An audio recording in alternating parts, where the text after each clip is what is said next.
Hello everyone, welcome back to my YouTube channel. இன்றைக்கி நம்ம வீடியோவில் ப்ரான் பிரியாணி எப்படி செய்யலாம்னு பார்க்கலாம். கனமான பாத்திரமாக எடுத்துக்கோங்க. அதில் கொஞ்சமாக எண்ணெய் சேர்த்துக்கோங்க. எண்ணெய் நல்லா சூடானதும் அதில் 2 ஸ்பூன் அளவுக்கு நெய் சேர்த்துக்கோங்க. நெய் எல்லாமே நல்லா உருகின பிறகு இதில் ஸ்பைசஸ் சேர்த்துக்கலாம். ஒரு 4 ஏலக்காய் சேர்த்துக்கோங்க. ஒரு 5-6 கிராம்பு, ஒரு 4 சின்ன பட்டை, இது எல்லாத்தையும் சேர்த்து நல்லா பொரிய விடுங்க.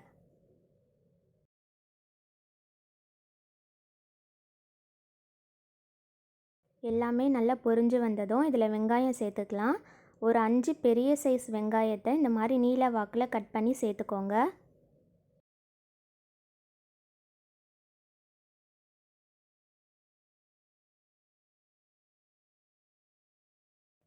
இது கூடவே ஒரு 5-6 பச்சை மிளகாய் சேர்த்துக்கலாம். சேர்த்துட்டு இதை நல்லா வதக்கி விட்டுக்கலாம்.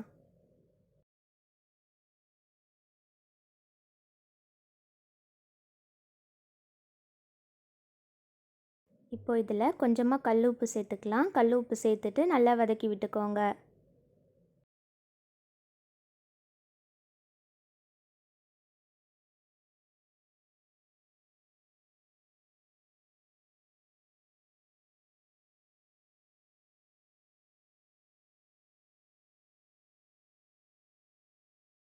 வெங்காயம் இந்த அளவுக்கு நல்லா வதங்கினதும் இதில் ப்ரான்ஸ் சேர்க்கணும்.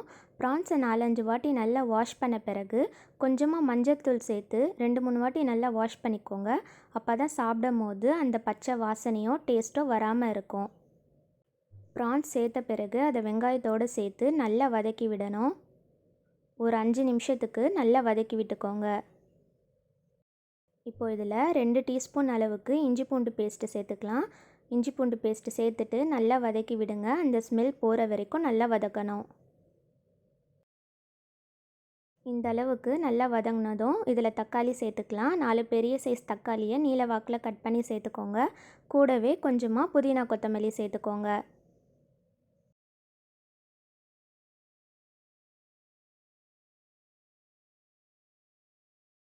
இப்போ இது எல்லாத்தையும் சேர்த்துட்டு நல்லா வதக்கி விட்டுக்கோங்க.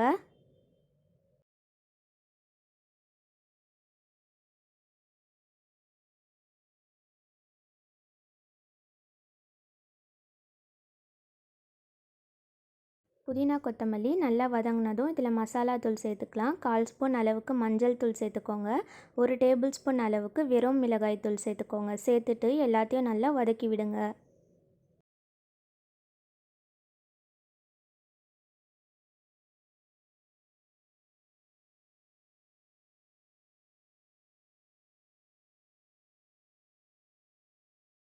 மசாலா சேர்த்து இந்த மாதிரி நல்லா மிக்ஸ் பண்ண பிறகு ஒரு 2 நிமிஷத்துக்கு இதை மூடி போட்டு மூடி வச்சுருங்க. அப்போ தான் தக்காளி நல்லா வதங்கும்.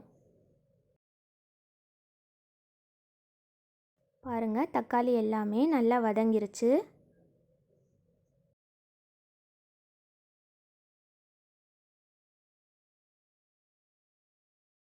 இப்போ இதில் ஒரு 100 கிராம் அளவுக்கு தயிர் சேர்த்துக்கோங்க. தயிர் சேர்த்துட்டு எல்லாத்தையும் நல்லா ஒன்றா மிக்ஸ் பண்ணி விட்டுக்கோங்க.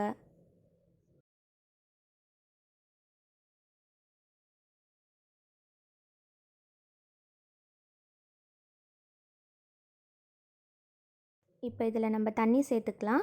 1 கப் அரிசிக்கு 1.5 கப் அளவு தண்ணி கரெக்டாக இருக்கும். மீடியம் சைஸில் ஒரு லெமனை பிழிஞ்சு சாறு சேர்த்துக்கோங்க. இப்போ இது எல்லாத்தையும் நல்லா மிக்ஸ் பண்ணி விட்டுட்டு உப்பு காரம் கரெக்டாக இருக்கான்னு செக் பண்ணிக்கோங்க. உங்களுக்கு உப்போ காரமோ அதிகமாக தேவைப்பட்டால் நீங்கள் இன்னும் கூட கொஞ்சம் சேர்த்துக்கலாம். இப்போ இதை மூடி போட்டு மூடி வச்சுருங்க. இது ஒரு கொதி வந்த பிறகு நம்ம இதில் அரிசி சேர்க்கணும். அரிசியை நல்லா வாஷ் பண்ணிவிட்டு 1 மணி நேரத்துக்கு முன்னாடியே நல்லா ஊற வச்சு சேர்த்துக்கோங்க.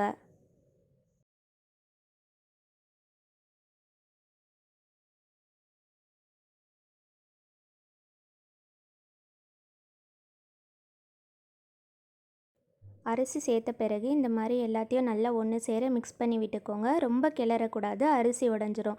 இந்த மாதிரி லைட்டாக மிக்ஸ் பண்ணி விட்டுக்கோங்க. இப்போ இதுக்கு மேலே 1 ஸ்பூன் அளவுக்கு நெய் சேர்த்துக்கோங்க. சேர்த்துட்டு மூடி போட்டு ஒரு 15 நிமிஷத்துக்கு மீடியம் சிம்மில் வச்சு வேக வச்சுக்கோங்க. இது நல்லா வேகட்டும். நம்ம இப்போ ப்ரான்ஸ் ஃப்ரை பண்ணலாம். ப்ரான்ஸ் ஃப்ரை பண்ணுறதுக்காக தனியாக கொஞ்சமாக ப்ரான்ஸ் எடுத்து வச்சுருக்கேன். இதில் கொஞ்சமாக காஷ்மீரி மிளகாய் தூள் சேர்த்துக்கோங்க.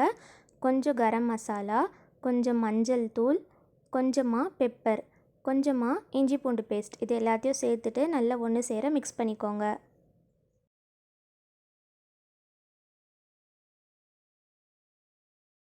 எல்லாத்தையும் நல்லா மிக்ஸ் பண்ண பிறகு இதை நல்லா கோட் பண்ணுறதுக்காக 1 ஸ்பூன் அளவுக்கு கடலை மாவு சேர்த்துக்கோங்க. 1 ஸ்பூன் கார்ன்ஃப்ளவர் சேர்த்துக்கோங்க. உப்பு சேர்க்க மறந்துட்டேன். நீங்கள் பிஃபோராகவே உப்பு சேர்த்து கலந்து விட்டுக்கோங்க. இப்போ இது எல்லாத்தையும் நல்லா ஒன்று சேர மிக்ஸ் பண்ணிக்கலாம்.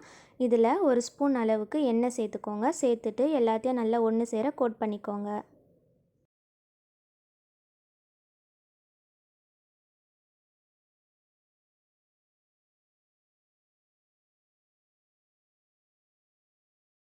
எல்லாத்தையும் நல்லா மிக்ஸ் பண்ணிவிட்டு ஒரு 15 நிமிஷத்துக்கு அப்படியே மேரினேட் பண்ணி வச்சுருங்க. 15 நிமிஷம் கழித்து நம்ம திறந்து பார்க்கலாம். அரிசியில் தண்ணி சுத்தமாக இல்லை. இந்த அளவுக்கு தண்ணி நல்லா வற்றினதும் ஸ்டவ்வை ஃபுல் லோ சிம்மில் வச்சுட்டு தம் போட்டுருங்க. ஃபுல் லோ சிம்மில் வச்சு ஒரு 1/2 அன் ஹவருக்கு தம் போட்டிங்கன்னா கரெக்டாக இருக்கும்.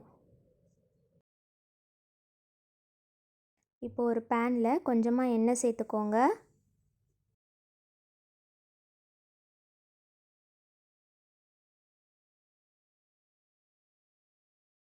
எண்ணெய் நல்லா சூடானதும் நம்ம மேரினேட் பண்ணி வச்சுருக்க ப்ரான்ஸை இதில் சேர்த்துக்கலாம்.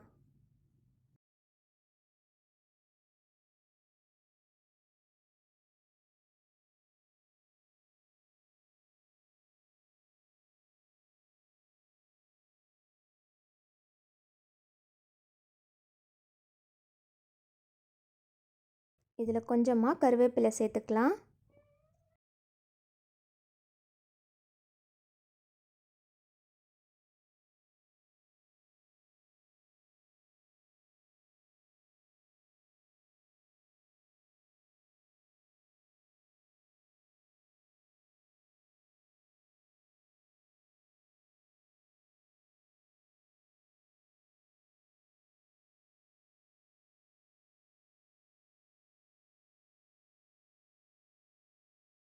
ப்ரான்ஸை ரொம்ப ஓவர் குக் பண்ணக்கூடாது. மீடியம் சிம்மில் வச்சு ஒரு 4 to 5 மினிட்ஸ் குக் பண்ணிக்கோங்க. இந்த மாதிரி கலர் நல்லா சேஞ்ச் ஆகி நல்லா கிறிஸ்பியானதும் ஸ்டவ்வை ஆஃப் பண்ணிடுங்க.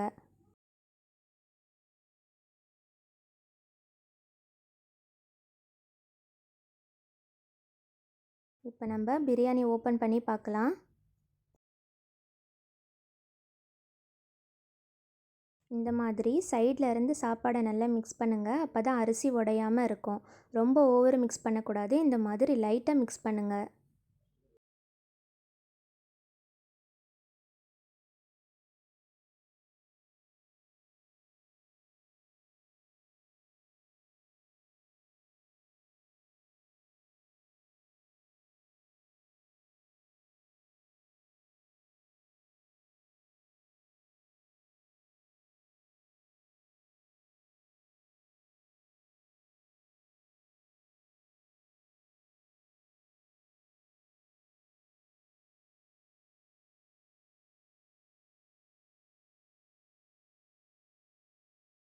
கண்டிப்பாக நீங்களும் இதே மெத்தடில் ட்ரை பண்ணி பாருங்கள். இந்த வீடியோ உங்களுக்கு பிடிச்சிருந்தால் லைக் பண்ணுங்கள், ஷேர் பண்ணுங்கள். மறக்காமல் என்னோட சேனலை சப்ஸ்கிரைப் பண்ணிக்கோங்க.